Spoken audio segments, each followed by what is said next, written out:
Right, rolling on both sides of the world Very this good. time. Hello, everybody. My name's Megan Spencer. I'm a registered member with the Meditation Association of Australia, otherwise known as Meditation Australia. It is the national peak industry body for meditation and meditation teachers in our fair country.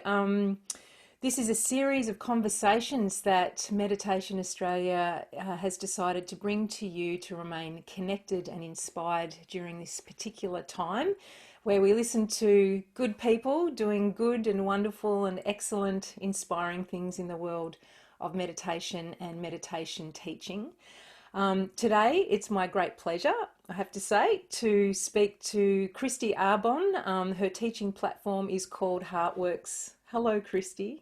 Hello. I Hello. know you know that there's more introduction coming, but I just wanted to Sure. acknowledge and say hi. And I'm super excited to speak to you. And I guess the introduction will explain why. I don't really think I could introduce you better other than in your own words, which I found on your website. So if you'll just indulge me for a second, I'll read this out.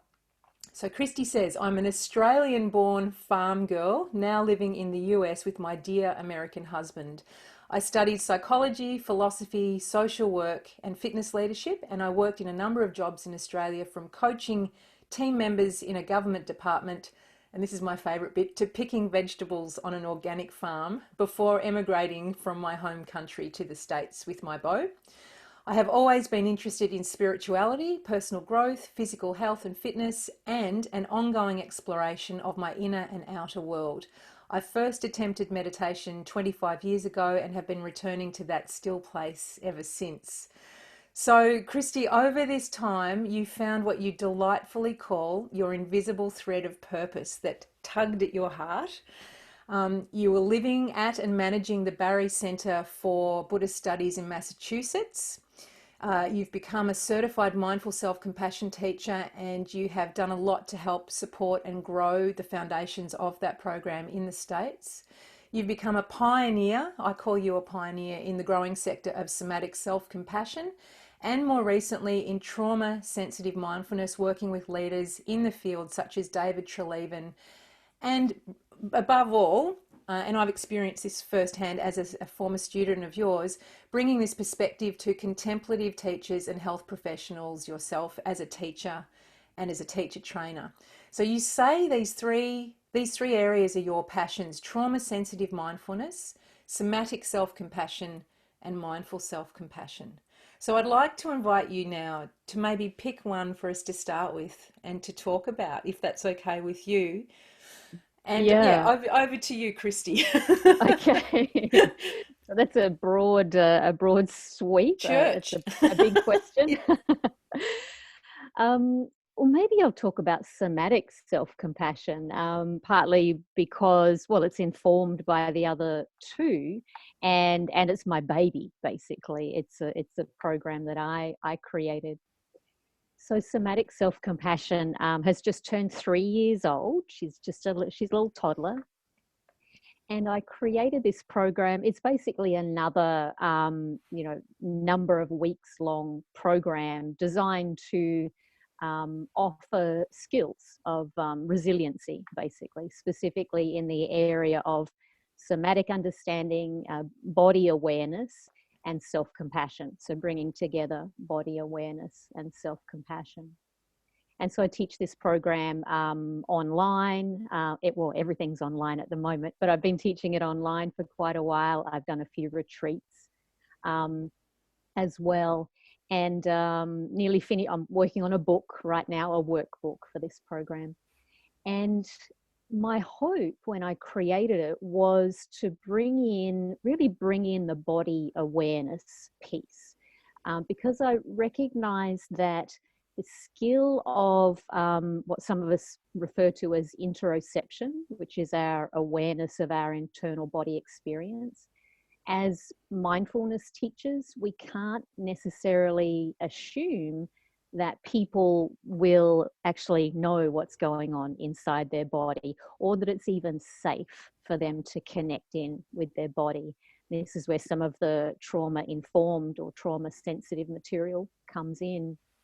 So partly I wanted to create a program that brought together self-compassion, which is my passion, with this step-by-step approach to learning to be more comfortable being with our own internal experience, and then offering soothing through the senses. So as well as learning the sense of interoception, learning about the other senses as well, and how they can contribute, how we can bring them in to do a practice called sensory modulation, which is using our senses to modulate our experience, to modulate or moderate our emotion, to bring us, if we were to use Dan Siegel's window of tolerance model, to bring us back into our window of tolerance. So there are some really lovely sensory practices that we can do to bring self-compassion, self-care into our experience when we need tending, basically. So another tool, I guess you could say, because you do have a suite of tools that you like to offer to people in your meditation teaching and contemplative teaching. But I was interested to see when I was reading about your journey to mindful self-compassion, that was sort of your first breakout, if you will, away from just sort of straight, if there's such a thing, meditation and mindfulness. You seem to arrive at it because you felt there was a piece missing from your practice. And I find that really interesting that you made your way to mindful self-compassion that way. So maybe you could tell us a little bit about that and actually define what mindful self-compassion is and how it filled that void for you. Yeah, thank you for the question. So yeah, this all happened when I was working at the Barre Center for Buddhist Studies in Massachusetts. I was there for 5 years. And when you're living in a Buddhist community, you can feel a lot of pressure to be a good meditator, especially when you're like running the joint. And surprisingly, the inner critic doesn't get left behind when you come and work at a Buddhist retreat center. The inner perfectionist doesn't get left behind. The shame doesn't get left behind. You bring all these things with you if you already have them. You bring them with you even when you're at something as delightful as a Buddhist study and retreat center. And so I had a pretty good sitting practice, mindfulness sitting practice. I would sit, I think I was doing like 45 minutes to an hour per day, and I was pretty dedicated with that. But I would be sitting on the cushion some days and in a lot of, experiencing a lot of suffering, like really stressed, really not wanting to be there, feeling a lot of difficulty in my experience, which I later learned is likely some sort of imprints of trauma trying to express themselves. But because of the practice I was doing, I was sort of dampening that down. It's like, no, I will sit still and I will simply notice this experience. And so I was sort of like, had my fists around the edge of the mat, sort of white knuckling it through to the end of my practice. And I thought this is what practice was meant to be, and that if I did that long enough, eventually the kinks would iron out. I'd blow the cobwebs out. Whatever it was would just go away eventually if I sat with it for long enough. And then I met Chris Germer. So he was on the board of the Barre Center for Buddhist Studies, and he would come and teach a mindful self-compassion course each year. So I went to one of his weekend courses thinking I would audit this course. I'd just sit in the back and audit this course. So I sat in the back as the manager of the center, and fairly soon realized that I was having some pretty strong emotions as I listened to this man invite me to be kind to myself. May I interrupt? So this was landing with you Yes. internally, Yes. This is resonating. landing. Okay. Yes. Yep. Yep. And actually, I had an experience of what Chris refers to as backdraft, which is this experience of very large emotions coming up in response to beginning to offer myself self-compassion. What I started to feel was anger. I started to feel fear. I started to, and then that move, so it was anger at, I felt I was being set up to fail because I felt I can't do this self-compassion thing. I'm being invited into a practice and I'm going to fail. And my inner perfectionist was like, no, this is bad. Like this teacher, like, don't do what this guy's Run. inviting you to do. Danger, Will Whoop, Robbins, whoop. danger. Yeah. So I went through anger, confusion, and then I started to realize I'm starting to give myself kindness. And then almost simultaneously, I felt all the ways I had not been kind to myself and all the ways that other people had not been kind to me. And that juxtaposition just created this massive upwelling of grief, basically, just massive grief. And so sitting in the back of the Dharma hall, just sobbing, trying to do it really quietly because I'm meant to be the manager, I was meant to be auditing this court, just sobbing, just with these massive emotions and this Gosh. massive sense of grief. Yeah. And that was an absolute turning point for me. From there, my life changed. I actually finished off working at the Barre Center fairly soon after that, and I started to work with Germer and Kristen Neff to help them to start up the Center for Mindful Self-Compassion. And But these yeah, people are credited often as, the architects of the Mindful Self-Compassion they are. course that's out in the world now. Yeah, Yeah. yeah, they're the co-developers of Yeah. that program. Yeah. One of the things that I see on your social feed, and you've got it on your website too, you say the more mindfulness we have, the more self-compassion we need. What do you mean by that, Kristy? Thanks for that question. It actually, I feel a little bit guilty. It is my quote, but there was a gal called Georgia Tetlow who originally, she said something similar. And then, you know how it is, you hear something and you internalize it and then you say it again and you think it's yours. Yeah. So that's a bit of what Well, you happened just there. credited her, so don't worry. Yep. And I do offer her quote as well. Hers is a bit different, but Mm-hmm. yeah, she inspired that quote. So what I'm saying there, I guess, is, well, to go back to my original story about white knuckling it on the cushion, I guess I would call it mindfulness, except if you were to use sort of one of the general definitions of mindfulness of non-judgmental awareness, I had judgmental awareness. So I was hating my experience. I was judging myself for not being able to meditate more easily.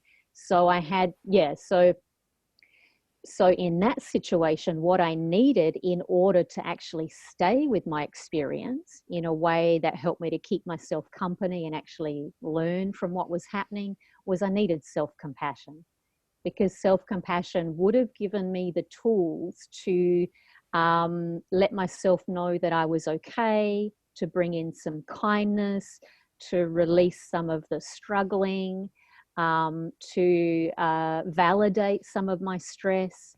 And then what likely would have happened is I could have relaxed some of that judgment, some of that I'm determined to get through no matter how awful it feels, would have sort of brought that down, and would have meant that the mindfulness piece could have come in more easily then. So I think, if we never had any stress, then I would say you could do mindfulness without self-compassion. Absolutely, because there's no stress to tend to. I haven't heard anyone ever say, I don't have any stress and I don't notice any more stress when I bring mindfulness in. Generally, when we bring mindfulness in, we notice stress. Mindfulness is not creating the stress. We're just noticing maybe stress we've been resisting, we've been distracting ourselves from. So to stay with that stress, our tools of self-compassion can help us to do that, basically. So, and I think they keep bouncing off each other. So you bring in mindfulness, you find stress, you bring in a self-compassion, you can go back to feeling mindfulness, and then you get to another layer of stress. You know, often even with, you know, with a trauma story, we feel like, oh, great, I've dealt with that layer. And then there's another layer, and then there's another layer, and then there's another layer. So this is like it's a cyclical and a deepening practice, I think. Yeah. Which is, Kristy, I think where your somatic self-compassion comes in, because that, you know, it's an endless path, right? And especially around things like old, deep trauma, you know, it's a very rich field if we allow ourselves to go there, because it can be terrifying. But the more you keep digging, the more you start to, or it's not just about the mind, it's about the body mind, isn't it? We start to dig in and start to observe how our body responds to stress, what our habitual patterns are, like more in our body with somatic self-compassion. And from what I understand, there are three key questions that you put forward, which is what do I need?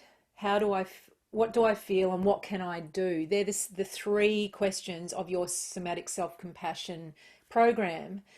And yeah, around that we start to become not just familiar with what our responses are, but how to tend to ourselves. So it's almost like taking mindful self-compassion even more to a deeper level, like into our bodies. That's sort of my impression of it.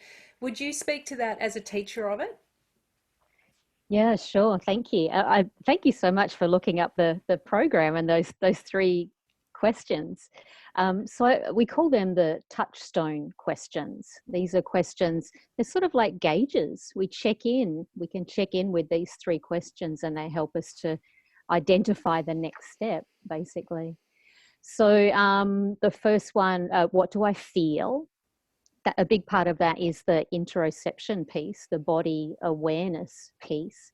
And even though it's the first question that we ask, I actually teach that a fair way into the program, because we really need to build up a sense of safeness, as much safeness as we can with the group and with ourselves. And we need to develop some resources before we go into this terrain of checking in with our internal experience. So yeah, what do I feel? We do some training in interoception. What do I need? We do some training in neurochemicals, specifically the happy neurochemicals, and we learn a bit about cortisol as well as stress neurochemical. So our neurochemicals really are, they tell us what we need, or they tell us what we're lacking. So we learn just a little bit about that. That's a very vast area. So we just touch on them. We talk about dopamine, serotonin, oxytocin, and endorphins, which are neurochemicals we can actually invite into our system. We can actually do some practices, and we learn practices that can specifically invite these neurochemicals into our system. Fortunately, mindfulness and yoga are two practices that will pretty much bring, I think they bring three of those neurochemicals into our system, in dopamine, oxytocin, and serotonin. So it's sort of a lot of research has been done on mindfulness, so more about that with neurochemicals. So that's the what do I need? Neurochemicals are telling us that. And then the what can I do piece is the sensory modulation piece. Do I offer myself a self-hug? Do I expand my awareness to sound? Do I actually go out into nature and listen to the birds or the creek that's going by? Do I have a hot shower? So all of these are things we're already doing. But I think if we make our self-compassion practice as accessible as possible and part of our daily life, then we're going to do it more. If we felt like self-compassion practice was mostly about sitting on a cushion, I think we'd be less likely to do it. But one of the lovely things about identifying some of these sort of sensory experiences that are self-compassion practices is it makes practice very doable, and we can do a lot of it. We can be practicing self-compassion for a lot of our day, basically. Yeah. And so those three questions are a way to check in with all of that learning that we do in the program. So as you can probably imagine, by the end of the program, we're getting pretty good at understanding what these questions are asking. And I know many people use that through their day. You know, they've got post-it notes on their computer. What do I feel? What do I need? What can I do? So they can be very powerful questions, the touchstone questions to hang with. All of this kind of feeds into your third area of inquiry and passion, trauma informed or trauma sensitive mindfulness practice.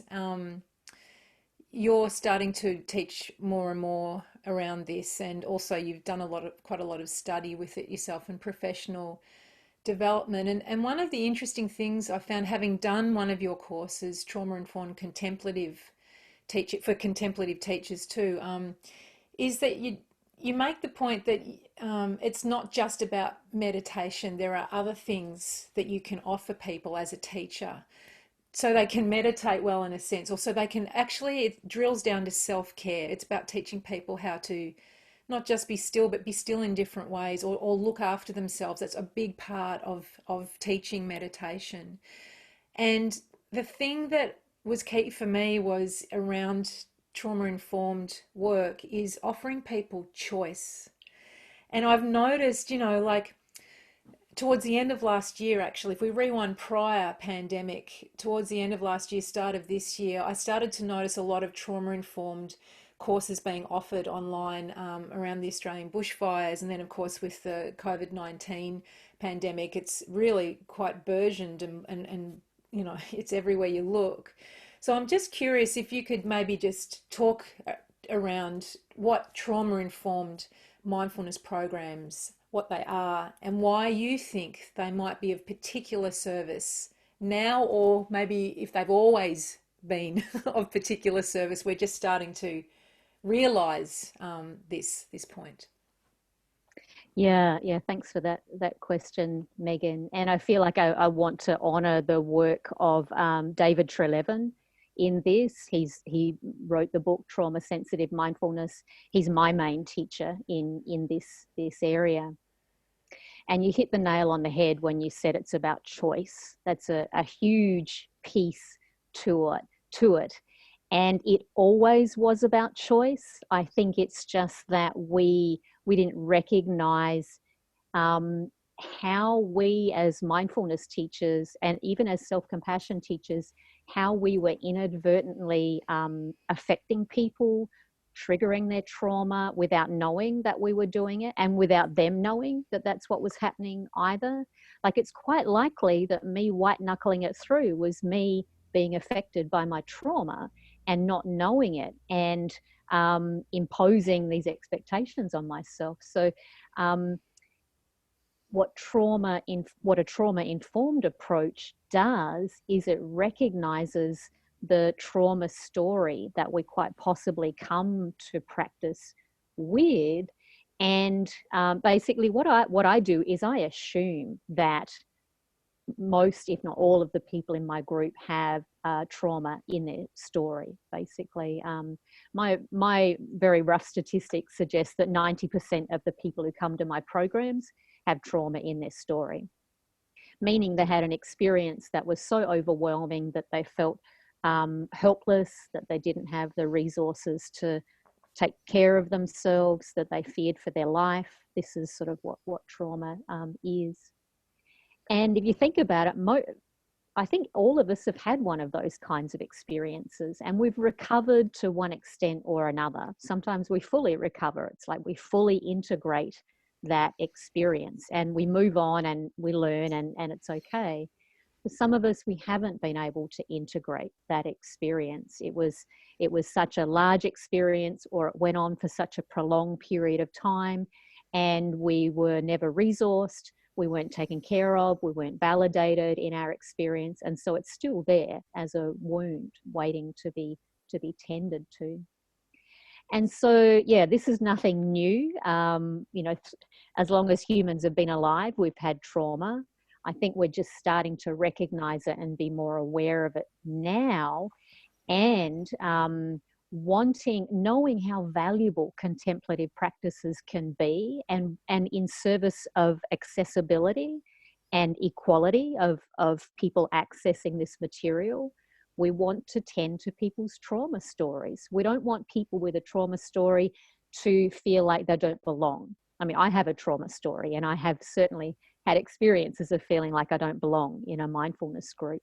When we're coming from a trauma-informed approach, we want to tend to that. We want to make sure that the doors feel as if they're open to everybody, regardless of trauma story. I'm not sure. Did I answer your Yeah, question? Was you there did. something else in there? You absolutely you did. Um, and it means it's more work for teachers, right? In a beautiful, creative way. But I was just thinking, these programs that we can teach. It sort of, I guess, it really blasts through the rules, the rule book, in a sense. It is okay to lie down. It is okay to leave if you need to move. It doesn't have to be for 45 minutes. It's not one size fits all with meditation, whatever the technique is. I think that we all teach. We're talking to a vast Meditation Australia community today, lots of different teachers and who teach in all sorts of different contexts and different techniques. But I think what's really important to take away from trauma-informed programs is that it's not one size fits all. That was a big revelation for me.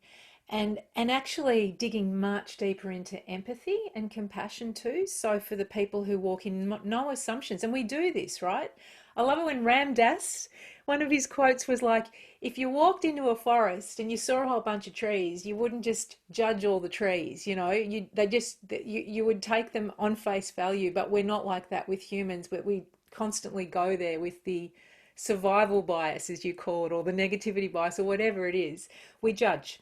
And I think that was a big thing for me as a meditation teacher, to really check myself, never assume, and offer choice and listen deeply. And actually, the student will get much more benefit from the program if you bring that trauma-informed perspective to your work. I mean, that's what I took from it. So I'm curious to hear what you think around that, especially as a teacher. Yeah. Thank you. Thanks for that perspective. And I will say, when I learned mindfulness, I didn't feel like I had a choice. Mm. I remember sitting in a very large hall with 100 other participants, and if someone wanted to lay down, they needed to go to the. I don't want to be telling stories out of school. Generally, they needed to go to the back of the room.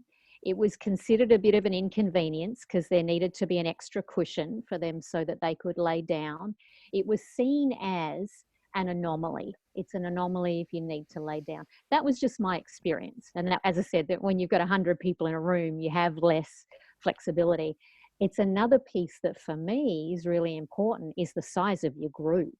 I'm not sure how trauma informed you can be if there are 100 people that just fit in a room, unless you've got a lot of support people in there, unless you've got a lot of participant support folks.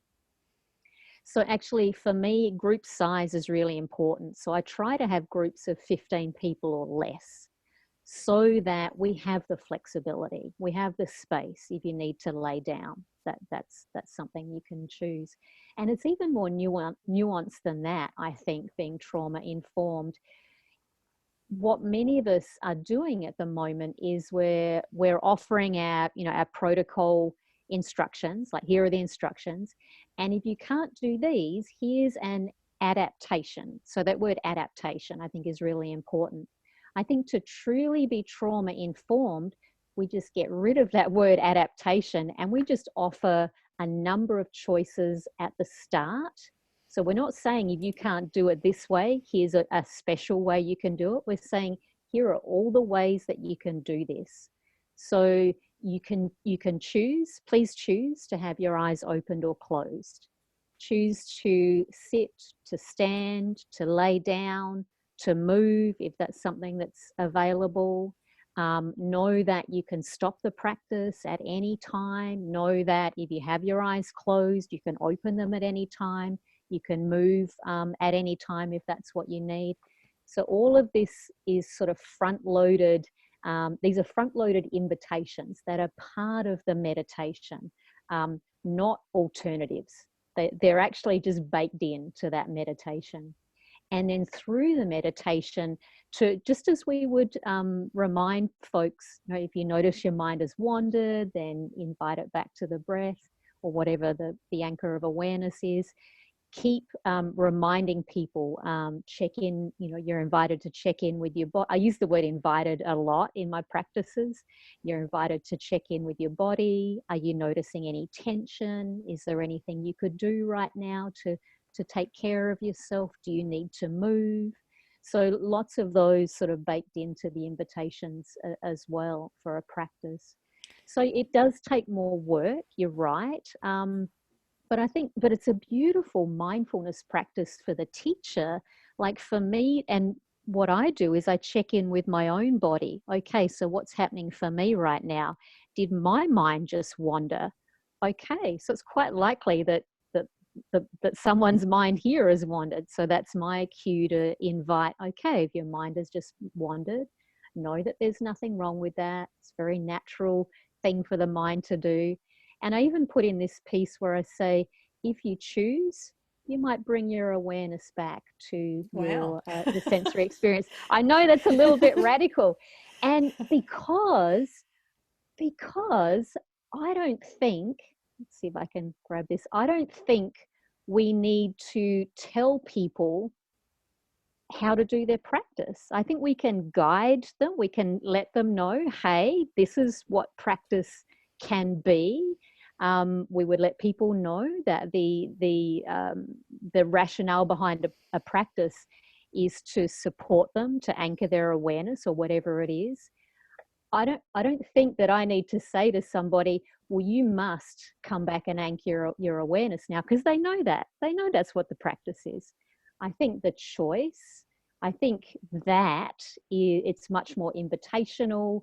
People are less likely to grab that with their inner critic and say, oh, gee, I should be doing this. I think because, the inner critic is going to grab any invitations that a teacher offers.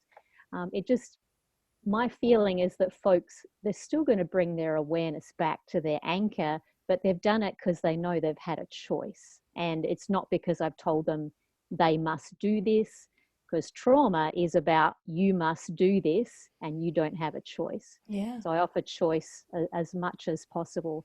And people have best intentions for their own practice, so they'll do what's right for them. I trust that.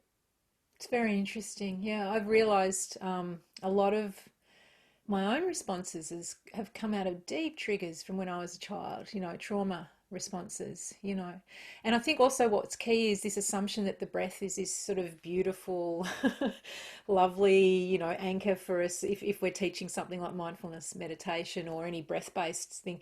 It's not for everyone, especially around trauma. So I think that's very rich for us to know, very very rewarding for us to know as teachers, that people can also choose an object of meditation too, which you bring into your own work. Kristy, well, look, I think we've got time for another question, and then we might wind it up if that's okay with you. But one of the things that has most impressed me about your work, I will call it pioneering work. I think it's very courageous work. You out there, doing this sort of as a one-woman kind of powerhouse in many ways, whether you feel that way or not, but you offer a lot of stuff. And this idea of something that you coined radical self-emergent wisdom, is that it? Or what's the actual... That sounds right. Yeah, Radical yep. self-emergent. Yeah, and one of the things I've noticed in your classes, have online classes, is that you really walk the walk. You don't just talk the talk, you walk the walk, and you actually bring your own process into a class quite fearlessly. And a lot of teachers might not do that. but it allows us as students to learn so much from you, or as teacher as well, and trust ourselves more. Whatever's kind of going on for you in the class, you bring it in as part of your teaching practice, and it is your own practice. This idea of emergent, this is also popping up a lot more these days. And I wonder if you would just speak to this idea of radical emergent self-wisdom that you teach as a tool yourself. Yeah, thank you. Thank you. I love that I love that you did this research into my work. I feel I'm getting a little hit of serotonin. I feel a bit special right now. So we could pull apart the words there. Radical means it's not something we usually do. It's a new thing. Emergent means it generally means it, in this context, it emerges from our body. It arises in the moment. It's spontaneous. And then self-wisdom is referring to, probably we'd call it intuition. Intuition, felt sense, messages we're getting from the wisdom sources in our body, which are our belly, our heart, and our head. These are sort of the sources of wisdom that we have.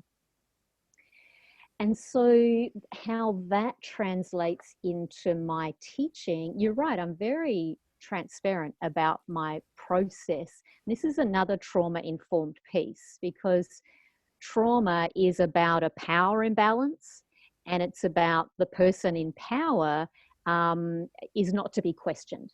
Not to be questioned, this person's right, their reality is right, and the person who's being oppressed, their reality is not right, it's not validated.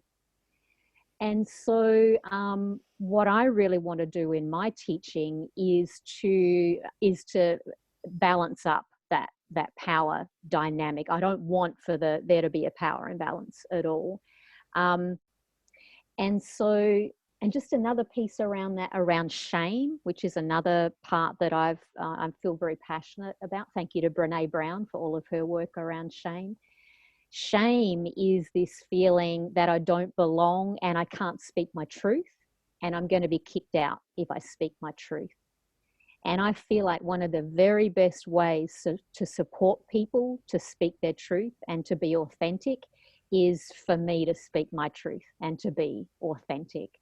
You know, I could say until I'm blue in the face, speak your truth and be authentic. But if I'm not doing it, then I'm not modeling, I'm not embodying that. We're social creatures. This is how we learn anything, is through the modeling of people around us, for better or worse. And so it's part of my practice, because I have been the sage on the stage. Like I've had that role where I've like, hey, this is great. It's like I have all the information and I'm going to give it to people, basically. And then what I learned as I got a little bit older and wiser is, I don't actually have all the information. I don't actually know everything. And when I put myself out to know everything, it's very stressful, because every now and then someone's going to ask me a question and I don't know how to answer it. Or every now and then someone knows, well, not even every now and then, probably quite often, someone knows more than I do about a particular topic. And I'm going to get found out if that happens. You know, if I'm the sage on stage, that's going to be very stressful. And my behavior is going to start getting a little bit narky, quite likely. If we don't have a handle on our own shame, we're going to use it as a weapon against other people. And I'm embarrassed to say I did actually do that in very subtle ways. I don't think anyone would have known, but I knew I had used shame to deflect the shame that I was feeling in my teaching career. So that's not how I wanted to be. And so my response to that was to be as real as I could be while still being professional. So I will talk a little bit about my trauma story. I don't give any details. I'll say I have trauma in my story. I'll talk about what worked for me. I won't talk about things that are not resolved. I'll talk about, I'm going to talk about my story. I need to also talk about the resources, because people need to know this is what helps. This is what supports this thing. And they need to know you're okay too. They need to know I'm okay. Yeah, just like they need to know that anyone in the group is okay or is being tended to. and it makes it really enjoyable. I know it is radical. It's a fairly unusual way to teach. I don't know a lot of teachers who teach in that way. But I learn so much. Another one of my little quotes is, I teach to learn and I learn to teach. And that's true. I learn so much from the folks in my course, and I learn about myself when I'm able to be real, be authentic, and come from that place. Still teaching, I'm very dedicated to my teaching. I know a lot. I know that I know a lot. But I also know that there are holes in my game, and I try to be as open as I can to mistakes that I might make, or where there are holes in my game, to be real about that. So I feel like I really have brought that power dynamic more back into balance as a trauma-informed approach, as a shame resilience response for my own personal practice, and because I like it. I like that way of being with people. It's enjoyable. I don't Well, burn out from that. I don't tend to burn out from that. yeah, yeah. It's a fascinating thing to watch as a student, as a teacher myself, but also as a student too. I learned a great deal from watching your own personal approaches. And courage is a really big part of authenticity. Brene Brown talks about that, but you can feel it when you go there as a teacher too, and it just deepens that connection between yourself and the people who are sitting with you. Whether it's online or in real life. I think it Kristy, it's does. been amazing to speak with you, to listen to your own wisdom. Just in winding up, we are still feeling the effects of COVID-19 around the world. And I noticed also that in one of your blog posts, you said that in part of your self-care has been this necessity to dance in isolation, and I myself have found myself craving dancing. Got told off by a neighbour recently because I'd cranked the music too loud. I was dancing around the lounge room myself. Yeah, so dancing on the earth, grounding ourselves, is that part of it, or is it just sheer joy for you? And what music do you dance to? I'm curious. So a lot of my dance, it's not for public consumption. Mine It's either. Yeah. it's actually a lot of my dance is actually what we might call in somatic experiencing language, discharge of trauma, of energy in the body. And so if you saw it, you'd think that's bizarre. What on earth is that woman doing? Is she having a stroke or something like that? That's likely what people might think. But it's once again, it's an emergent process, and there are containers of dance that hold this kind of dance, where I simply listen to my body, I respond. The sort of music I might listen to, a lot of sort of ambient music, a lot of stuff with really deep bass, that whole, the drum beat, Oh, the drum and bass, righto. the Yep, drum and I'm there bass, with you. yeah, Yep, the yep, the yep. foot stomps on the ground, the heartbeat in the womb sort of experience. So yeah, I really like a deep bass. I love a strong feminine artist, female artist. And yes, really, I guess what we might call sort of tribal material. And I don't dance for a long time because I'm not very fit, and that this discharge is pretty, takes a lot of energy to do this. So I do it until it feels complete. I do it until I feel like, all right, that's out. I've done that. I've dealt with that energy, and Dance I know what? it's complete. Sorry. Sorry, yeah, what is it? Dance as if no one's watching. Oh, absolutely. Yeah. Yeah, Well, I couldn't do it if anyone was watching. It's not yeah. that kind of dance. It's not dance. Yeah. It's not dance for performance. Mm, It's dance to process, mm, basically. mm. Yeah. Look, I can't actually let you go without just acknowledging what's going on right now in this moment that you and I are talking. You live in the States. I'm talking to you. I'm in Australia. You're in the States right now, and there is a lot of civil unrest. There's a lot of anger around the injustice of George Floyd's death and the ongoing terrible situation of black deaths in custody, which also affects us and has affected us, since first contact here in Australia. And I'm just wondering, as a practical, Kristy, what meditation and this, what we, and contemplative teaching, what we offer, how you might think this can be of use to people in this time. I don't mean as a remedy or a panacea, but what is its use in this time as a teacher yourself, around such explosive and emotions and deep, deep sorrow and hurt around injustice? Yeah, it's a great question.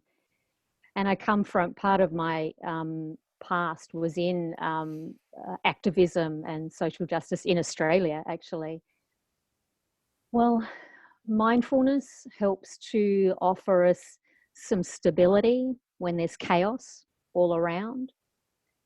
Self-compassion helps to tend to the inevitable grief that we feel around this material. Like, these are human beings, like this. These are human beings just like me, and with the whole mirror neurons thing, and I feel what people are feeling. Obviously, I don't know exactly what they're feeling, but it resonates in my body.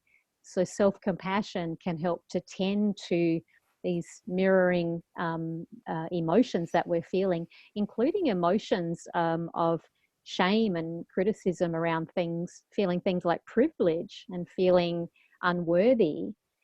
And so I think once we can hold some space for, we can ground some of that material, we can tend to some of that material, that then allows us to take action from a place that isn't flavored by our own unresolved material.